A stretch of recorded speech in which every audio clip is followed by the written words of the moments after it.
YouTube पे college chemistry with Fahad लिखें और इसको आप सब्सक्राइब करें और इन नोटिफिकेशन को आप टर्न ऑन कर लें for updates and like and share my videos. अस्सलाम वालेकुम viewers, my self Fahad, lecturer in chemistry. Like and share my video and subscribe to my channel college chemistry with Fahad. आज आप सीखेंगे आइडियल गैस। आइडियल गैसेस क्या हैं? Ideal gases ऐसी gases हैं जिनके मॉलिक्यूल्स के दरमियान ना कोई अट्रैक्टिव फोर्स हो और ना कोई रिपल्सिव फोर्सेस हों, और इसके अलावा ये गैसेस किसी भी टेम्परेचर और प्रेशर पे गैस लॉज को फॉलो करें। अब गैस लॉज में जैसे boils law, Charles law, Avogadro's law, ये जो भी गैस लॉज हैं, अगर उस गैस की जो कंडीशन हम चेंज करें टेम्परेचर और प्रेशर, तो भी जो है वो उन लॉज को फॉलो करे, ओबे करे, तो इस तरह की गैस को कहा जाता है आइडियल गैस। एक्चुअली ये जो आइडियल गैस है ये एक कॉन्सेप्चुअल गैस है, रियल में कोई ऐसी गैस है नहीं। एक पैरामीटर रखा गया कि इस कंडीशंस पे गैस को होना चाहिए और उसके बुनियाद पे जो है ये लॉज जो है वो दिए गए, जिसमें boils law, Charles law, Avogadro's law. मगर जो रियल वर्ल्ड में जो भी गैसेस हैं वो रियल गैसेस हैं, वो आइडियल गैस नहीं है। मगर हम किसी भी रियल गैस को आइडियल गैस की तरह मकसद के क्लोजली उसकी प्रॉपर्टीज कर सकते हैं।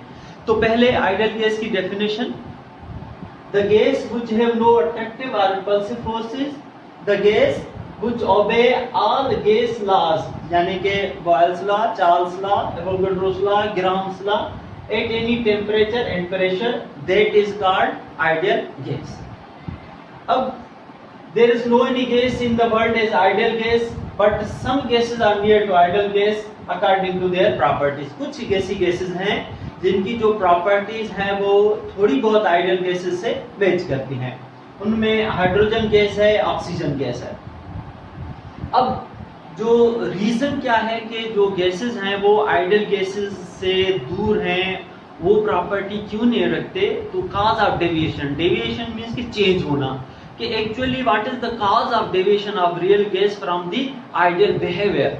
वो जो है वो गैस के जो मॉलिक्यूल्स हैं उनके अंदर इंटरमॉलिक्यूलर फोर्सेस होते हैं, वही वजह है जो आइडियल गैसेस की तरह कोई भी गैस बिहेव नहीं करती, क्योंकि उनके दरमियान अट्रैक्टिव फोर्सेस आ जाते हैं, इंटरमॉलिक्यूलर फोर्सेस।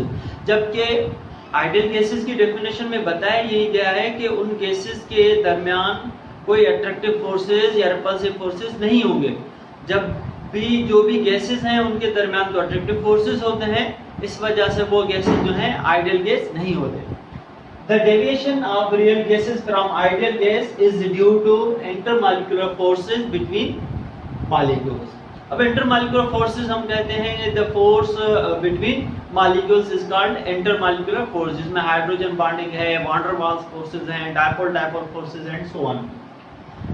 अब हम डिस्कस करते हैं कि कोई गैस है, हम चाहते हैं कि उसका बिहेवियर आइडियल गैस की तरह हो, तो हम क्या कंडीशन दें, और अगर हम चाहें कि वो गैस रियल गैस की तरह ज़्यादा बिहेव करे तो हम क्या कंडीशन दें। एक्चुअली टेम्परेचर और प्रेशर का बड़ा रोल है किसी भी गैस के बिहेवियर को आइडियल गैस की तरफ ले जाना या रियल गैस की तरफ ले जाना। अब कॉन्सेप्चुअली ये पॉइंट है कि मॉलिक्यूल्स के दरमियान जितने अट्रैक्टिव फोर्सेस कम करेंगे, हम उन मॉलिक्यूल्स को दूर करेंगे, तो वो आइडियल गैस की तरह बिहेव करते जाएंगे, क्योंकि उनके अंदर कोई अट्रैक्टिव फोर्सेस नहीं होंगे तो वो आइडियल की तरह बिहेव करेंगे। अब मॉलिक्यूल्स को दूर करने के लिए हम क्या करेंगे?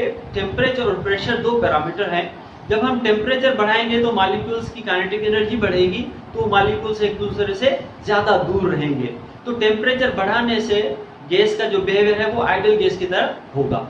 और प्रेशर इसके अपोजिट में है। अगर टेम्परेचर बढ़ा रहे हैं तो प्रेशर हम कम करेंगे, क्योंकि अगर प्रेशर हम कम करेंगे तो गैस का जो वॉल्यूम है वो ज्यादा हो जाएगा अकॉर्डिंग टू बॉयल्स लॉ। जैसे ही गैस का वॉल्यूम ज्यादा होगा तो वॉल्यूम ज्यादा होने से मॉलिक्यूल्स वाइडली सेपरेट हो जाएंगे, तो इस वजह से भी उनके अंदर जो मॉलिक्यूलर फोर्सेस हैं, इंटरमॉलिक्यूलर फोर्सेस, वो भी कम हो जाएंगे। तो एक्चुअली इंटरमॉलिक्यूलर फोर्सेस को कम करना है, उसके लिए हाई टेम्परेचर और लो प्रेशर देंगे, तो कोई भी गैस जो है वो आइडियल गैस की तरह बिहेव करना शुरू कर देगी। जितना ज्यादा टेम्परेचर बढ़ाते जाएंगे, प्रेशर कम करते जाएंगे, तो उसका बिहेवियर आइडियल गैस की तरह मूव होता जाएगा। ये मैंने ग्राफिकली फॉर्म में लिखा है कि रियल गैस लेफ्ट साइड पे और आइडियल गैस राइट साइड पे। अब ये एरो में मैंने यहाँ रिप्रेजेंट किया है कि अगर रियल गैस को आइडियल गैस की तरह बिहेव कराना है हमें, तो हम उसका टेम्परेचर बढ़ाएंगे उस गैस का, हाई टेम्परेचर, और उसका प्रेशर कम कर दें। अब आइडियल से रियल की तरफ लाना है तो बिल्कुल इसके इन्वर्स कर दें। हाई टेम्परेचर है रियल से आइडियल की तरफ, तो हम टेम्परेचर को कम कर देंगे लो टेम्परेचर, और प्रेशर जो होगा उसको हम हाई कर देंगे। तो एक लो टेम्परेचर और हाई प्रेशर क्या होगा कि प्रेशर देने से मॉलिक्यूल्स क्लोज आ जाएंगे, तो इंटरमॉलिक्यूलर फोर्स बढ़ेंगे और वो गैस रियल गैसेस की तरह होती जाएगी। और इसके अलावा जैसे हम टेम्परेचर कम करेंगे तो उनकी काइनेटिक एनर्जी कम हो जाएगी, तो उसकी वजह से भी उनके अंदर इंटरमॉलिक्यूलर फोर्स बढ़ेंगे। तो एक्चुअली आपने ये सीखा कि जैसे ही इंटरमॉलिक्यूलर फोर्स कम करेंगे तो गैस आइडियल गैस की तरह बिहेव करेगी, उसकी तरह उसकी प्रॉपर्टीज मूव हो जाएंगी।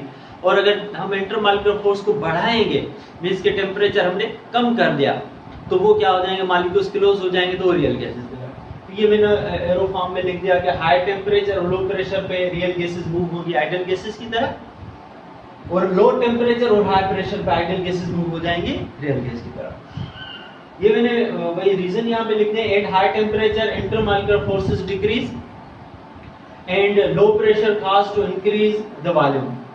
इन दोनों के रिजल्ट में इंटरमॉलिक्यूलर फोर्सेस जो होंगे वो कम होंगे, इसी वजह से गैस का जो बिहेवियर है वो आइडियल गैस की तरह होता जाएगा।